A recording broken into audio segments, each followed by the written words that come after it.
El Mayo Zambada responde ante la justicia estadounidense. En una corte de Texas inicia el proceso contra el líder del cártel de Sinaloa. Esto mientras la fiscalía busca clasificar el caso como complejo e inusual. Regresan a casa estadounidenses condenados por espionaje en Rusia gracias a un intercambio masivo de prisioneros. El presidente Joe Biden califica su liberación como una hazaña diplomática. Kamala Harris despierta al gigante dormido. Desde que la vicepresidenta lanzó su candidatura, una ola de latinos se ha registrado para votar en estados clave que podría definir la contienda presidencial. Califican de incoherente la postura del presidente de Colombia ante la crisis política en Venezuela, mientras en la frontera de ambos países crece el temor de un nuevo éxodo masivo. Así comienza su noticiero Estrella TV.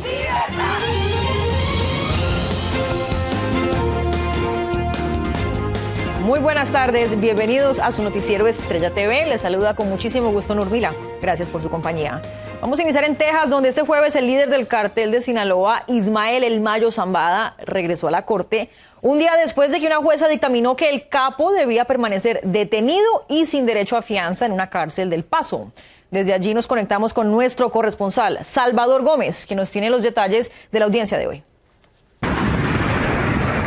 ¿Qué tal? Buenas tardes. Nos encontramos en el exterior de la corte en El Paso, Texas, en donde esta mañana a las 7:30 fue trasladado de la cárcel del condado del Paso Ismael Zambada a una sala de esta corte en donde fue presentado ante un juez.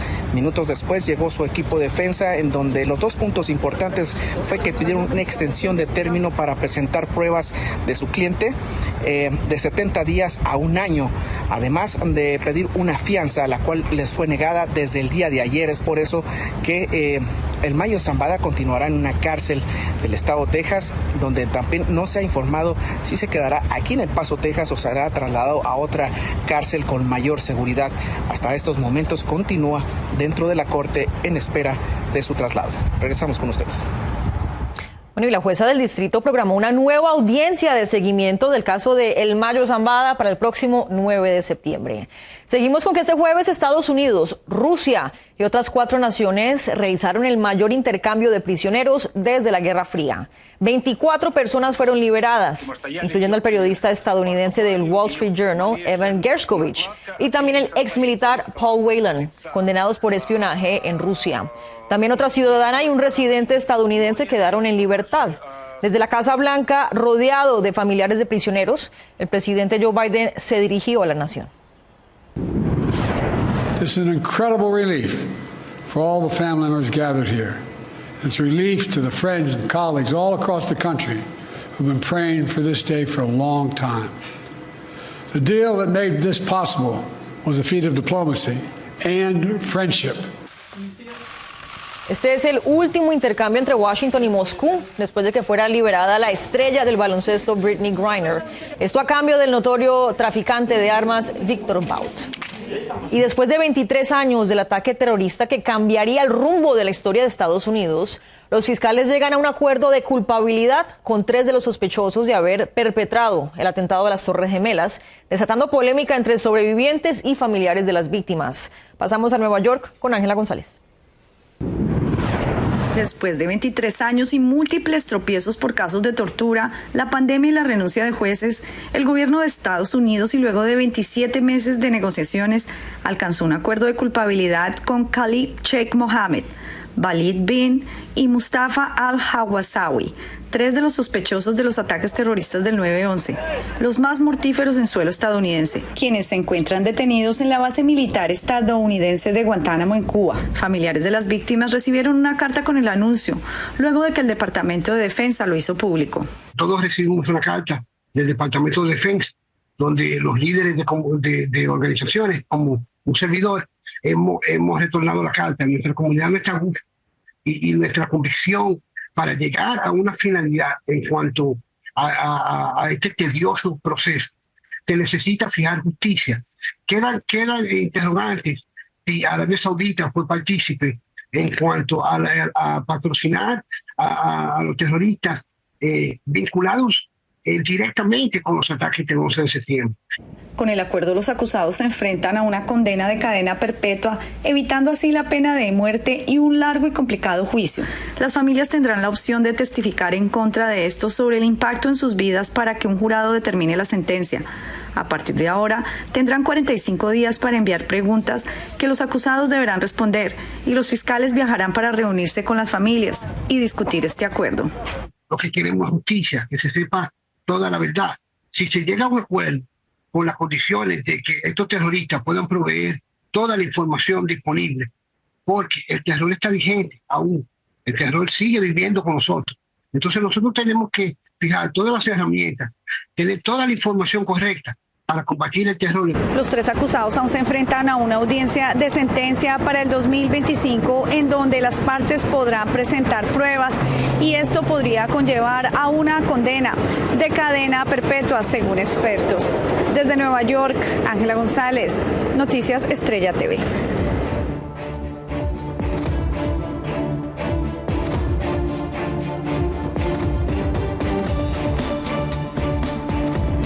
La vicepresidenta Kamala Harris respondió a los comentarios que hizo Donald Trump el día de ayer, quien la acusó de cambiar su identidad racial de india a negra para obtener beneficios políticos. Harris, durante un evento con miembros de una hermandad históricamente negra en Houston, Texas, respondió así. And it was the same old show. The divisiveness and the disrespect. And let me just say, the American people deserve better. Desde que lanzó su campaña para la Casa Blanca, Harris se ha enfrentado a una avalancha de ataques sexistas y racistas por parte de Trump y sus simpatizantes. Esto mientras el expresidente se niega a bajarle el tono a su retórica. Y no solo el Partido Demócrata ha recobrado el entusiasmo desde que el presidente Biden decidió respaldar a Kamala Harris para la candidatura presidencial. Este hecho también ha llenado de impulso a la comunidad latina, que ha incrementado de manera exorbitante sus registros para votar. En Washington, D.C., Alfredo Miranda nos explica. El ímpetu que recibió el Partido Demócrata tras el respaldo a Kamala Harris como la nominada a la candidatura presidencial parece haberse extendido hacia la comunidad latina, que según la organización Voto Latino ha animado a más personas a registrarse para votar en las elecciones de noviembre. Lo que nos sorprende es que se ha incrementado aún más en los estados que son considerados estados de batalla o estados bisagra, que van a ser muy importantes para estas elecciones. Según la organización, el incremento ocurre a partir del anuncio del presidente Biden de renunciar a su reelección y respaldar a Harris. Desde enero de este año, Voto Latino ha registrado a 71.513 votantes, pero 26.039 se han registrado desde el 21 de julio. Se ha incrementado en más de un 220% el número de registro de votantes latinos. Voto Latino dice que más del 60% de los nuevos votantes son jóvenes, comprendidos entre 18 y 25 años de edad. Líderes de organizaciones comunitarias atribuyen el ímpetu al cambio en el tablero del ajedrez electoral. Los candidatos que estaban antes de que entró la vicepresidenta Harris eran hombres blancos de una alta edad. El cambio de candidato al Partido Demócrata le ha producido un momento de energía. La participación latina será fundamental en el resultado de las elecciones, especialmente en aquellos estados considerados clave. Los que siempre están en disputa son 5 estados aproximadamente, ¿verdad? Pensilvania, Ohio, Michigan, Wisconsin, Arizona, ¿verdad? De que ellos como estados deciden la elección. Si bien en el marco de la participación latina es importante el registro de votantes, será crucial que los registrados participen en la votación el día de las elecciones. Cuando hemos visto ya los números de los votantes que registramos, cuántos realmente salen a las urnas, más del 80% salen y votan. Desde Washington, Alfredo Miranda, Noticias Estrella TV. Supremamente importante ejercer el derecho al voto. Y este jueves el candidato a la vicepresidencia, J.D. Vance, visitó la frontera sur. El republicano fue recibido por la oficina del sheriff en el condado de Cochise, en Arizona, donde recibió una sesión informativa y recorrió la línea divisoria. J.D. Vance volvió a utilizar la frontera como uno de los campos de batalla donde volvió a arremeter contra la vicepresidenta Kamala Harris, llamándola una zar fronteriza fallida. En San Diego, California, gracias a una operación encubierta, las autoridades lograron rescatar a 10 víctimas de tráfico sexual, entre ellas una menor de 16 años. Esto durante la convención de cómics que se llevó a cabo del 25 al 27 de julio, llamado Comic Con. Durante el operativo también se detuvo a 14 personas que enfrentan cargos de prostitución. Y por su parte, Comic Con aclaró que los arrestos se realizaron fuera del evento y que harán todo lo posible para cooperar con las autoridades. No se despegue, tenemos una breve pausa. Al volver, la Organización de Estados Americanos toma una contundente medida contra el presidente venezolano Nicolás Maduro. México se prepara para la llegada de Carlota, la primera tormenta tropical del Pacífico que podría convertirse en un poderoso ciclón. No se despegue. Vamos con esta noticia que en Colombia se ha acogido a la mayoría de los venezolanos que huyen del régimen de Nicolás Maduro. Pues ahora esperan otra ola masiva de migración tras el polémico triunfo. Además, el presidente Gustavo Petro se enfrenta a severas críticas por su postura ante la crisis política en ese país vecino. Vamos a Bogotá, Colombia, con Carolina Gómez. Colombia, please. Colombia se abstiene, presidente. Sorpresivo e incoherente, así fue catalogado por muchos el voto de Colombia ante la sesión extraordinaria de la OEA para instar a Venezuela a revelar sus actas de las elecciones, cuando horas antes el propio embajador Luis Ernesto Vargas leía la posición del presidente Petro publicada en X. Las graves dudas que se establecen alrededor del proceso electoral venezolano pueden llevar a su pueblo a una profunda polarización violenta con graves consecuencias de división permanente de una nación. Invito al gobierno venezolano a permitir que las elecciones terminen en paz, permitiendo un escrutinio transparente, con conteo de votos, actas y con veeduría de todas las fuerzas políticas de su país. Pero la abstención de Colombia horas después generó que no se lograran los 18 votos necesarios para la declaratoria, un hecho incongruente para muchos analistas internacionales, sin embargo, no vinculante, porque aunque se hubiera aprobado con el apoyo necesario, Venezuela no pertenece a este organismo y nada la obliga a obedecer sus declaratorias. No hay ningún tipo de obligatoriedad porque Venezuela,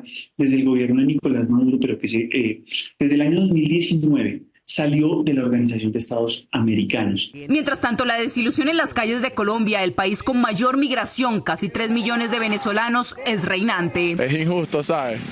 Porque la realidad es que, o sea, todo el país está es con María Corina y ajá. Qué tristeza que que el país esté así.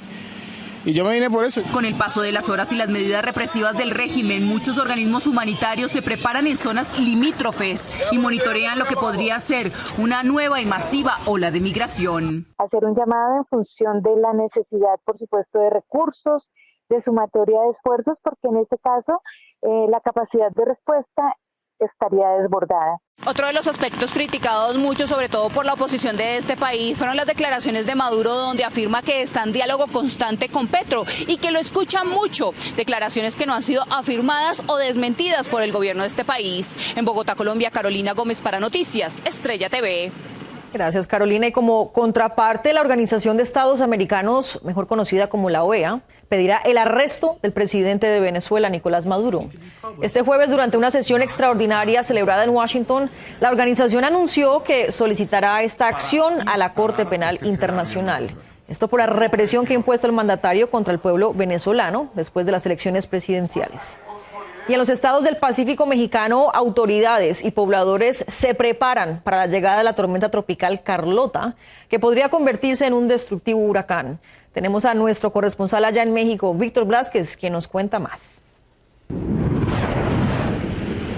Hay alerta en el Pacífico mexicano, y es que la tormenta tropical Carlota amenaza con convertirse en un huracán categoría 2 y dejar fuertes lluvias en cuando menos 5 estados costeros. Así lo dio a conocer el Servicio Meteorológico Nacional. Frente a la experiencia de inundaciones, algunos ya se preparan. El agua sube hasta arriba y nos preparamos. Por ejemplo, ahorita ya cada quien se va, víveres, velas, todo lo que se necesite para estar preparados para lo que viene. Nayarit, Jalisco, Colima, Michoacán y Guerrero son las entidades que podrían estar recibiendo las poderosas descargas de agua, con vientos sostenidos hasta el momento de unas 47 millas por hora. El caudal del río fue lo que pasa, avienta el agua, ya se desborda y empieza pues a causar, afectar. Carlota será el primer huracán de la temporada en formarse del lado del Pacífico, por lo que las autoridades han llamado a extremar precauciones frente a inundaciones y posibles deslaves en los estados costeros. Incluso las recientes lluvias han sido tan intensas que las presas se están llenando otra vez y se han podido realizar acciones para rescatar lagos como el de Pátzcuaro en Michoacán, donde las autoridades liberaron 10,000 crías de pez blanco. Es uno de los peces que ha dado sustento directamente a todas las poblaciones desde que llegaron en esa gran migración que hicieron, ¿verdad?, de todos los purépechas. Es el pez que les ha sustentado históricamente. Aunque esta vez se espera que Carlota no impacte de lleno las costas mexicanas, en el Pacífico mexicano sí existe el pronóstico de que se puedan generar 4 huracanes de categoría 5, la máxima en la destrucción. En Ciudad de México, Víctor Blasquez, Noticias, Estrella TV. Y otra destructiva tormenta azotó la ciudad de Omaha, Nebraska, este miércoles, causando el mayor corte de energía del estado, que dejó a más de 219,000 familias sin electricidad. Este colapso también afectó la red que alimenta los pozos de agua de la ciudad, por lo que las autoridades pidieron a la población reducir el uso del vital líquido. Y un nuevo estudio encontró que la generación X y los millennials tienen más probabilidades de ser diagnosticados con 17 tipos de cáncer. Los investigadores de Lancet Public Health no están seguros por qué, pero dicen que la obesidad probablemente sea una de las principales causas. Las tasas de cáncer colorectal han aumentado entre los más jóvenes durante décadas y es una tendencia bastante preocupante. Así que muy importante cuidar los hábitos de alimentación, como estamos viendo. Bueno, vamos a otra pausa. Al regresar, a 10 pies de profundidad, en un estrecho tubo, un niño pequeño llora angustiado. Le tenemos más detalles del desenlace. Y Estados Unidos, inalcanzable en el medallero olímpico. Al volver diremos cuántas medallas ha acumulado en toda la historia de los Juegos y también qué países le siguen en la lista. No se lo pierda. Volvemos con noticias de los Juegos Olímpicos porque gracias a la disciplina de los atletas, Estados Unidos se encuentra inalcanzable en la historia del medallero olímpico. Esto con más de 3,000 medallas y subiendo. En Miami, Florida, Anthony Belchi nos cuenta quiénes son algunos de los atletas más notables en estos Juegos. Estados Unidos se ha convertido en el primer país del mundo en alcanzar las 3,000 medallas olímpicas, gracias en parte a la gran actuación en los Juegos Olímpicos que se disputan estos días en París. Hasta el momento la delegación estadounidense se ha hecho con un total de 27 medallas, 6 de oro, 11 de plata y 11 de bronce. Y pues hoy vemos con mayor frecuencia casos muy emotivos de atletas que quizás en su primera, segunda participación en Juegos Olímpicos obtienen medalla. El equipo de gimnasia masculino de Estados Unidos logró la primera medalla en 16 años, la de bronce. Después, el grupo femenino, con Simone Biles al frente, se alzó con el oro, dejando boquiabiertos a los aficionados que se habían desplazado hasta la Ciudad del Amor para contemplar esta hazaña.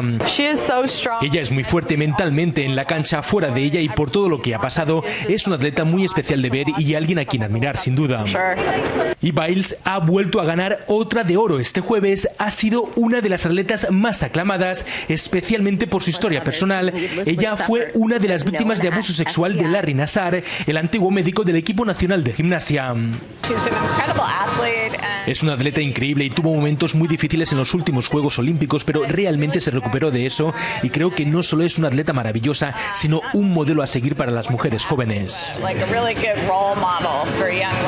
Otra de las sorpresas fue la actuación del equipo femenino de rugby, que por primera vez ganó una medalla, la de bronce, al vencer a Australia. En muchas disciplinas hemos visto cómo las mujeres compiten bien y entienden que este es el momento para ellas también. Según el recuento de la Fundación Olímpica para la Cultura y el Patrimonio, después de Estados Unidos, la antigua Unión Soviética y Alemania son los países con más medallas de la historia.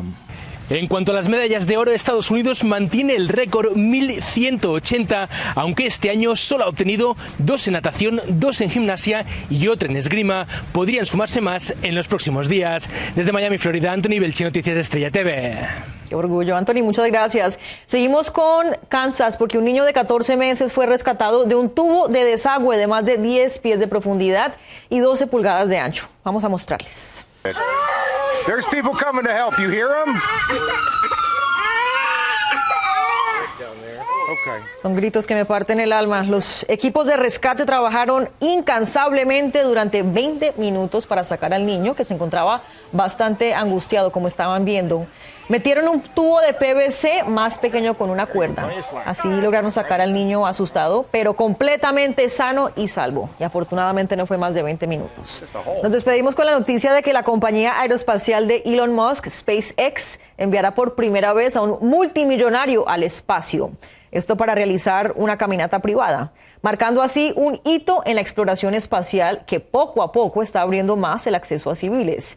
Por su parte, SpaceX tiene previsto llevar al empresario Jared Isaacman al espacio pactado para el 19 de agosto. Y eso sería a bordo de un cohete Falcon 9 y esperemos que pueda ser visible desde los cielos porque lo he visto un par de veces y es absolutamente espectacular este avistamiento de SpaceX. Yo soy Nurmila y con esto me despido. Mañana nos vemos con más noticias.